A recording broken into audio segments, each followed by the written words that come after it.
Construction Navale Atlantique ne cache pas sa fierté. Après des années de difficultés financières, son carnet de commandes est bien rempli.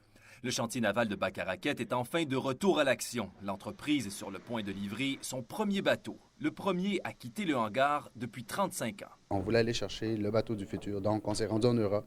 Puis on a rencontré Didier Marchand, architecte chez Pantocaraine, que lui avait créé une nouvelle coque qui donne une stabilité incroyable, tout en donnant une économie d'essence. C'est la voie du futur pour la construction navale. Celui-ci est fait à 100 de matériaux composites et permet 35 d'économie de carburant.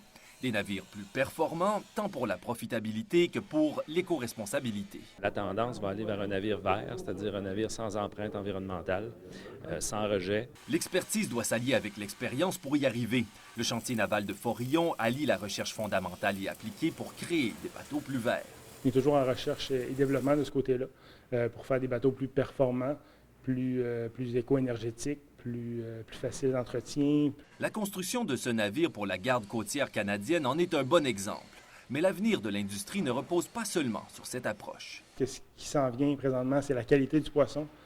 Comment le poisson va être conservé à bord, qui va faire qu'on va avoir une meilleure qualité, un meilleur prix de revente. Puis si on n'est pas capable d'aller en quantité, ça va être en qualité qu'on va pouvoir se démarquer au Québec.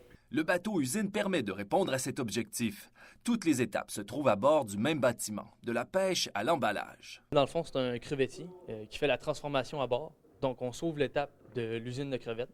Donc, on a un prix de vente du produit qui est nettement plus élevé que la pêche habituelle qui se fait. Les 4 chantiers navals doivent viser haut s'ils veulent faire partie de la course vers l'éco-responsabilité.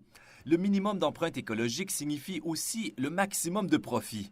Les produits de la mer éco-responsables représentent un nouveau marché prometteur.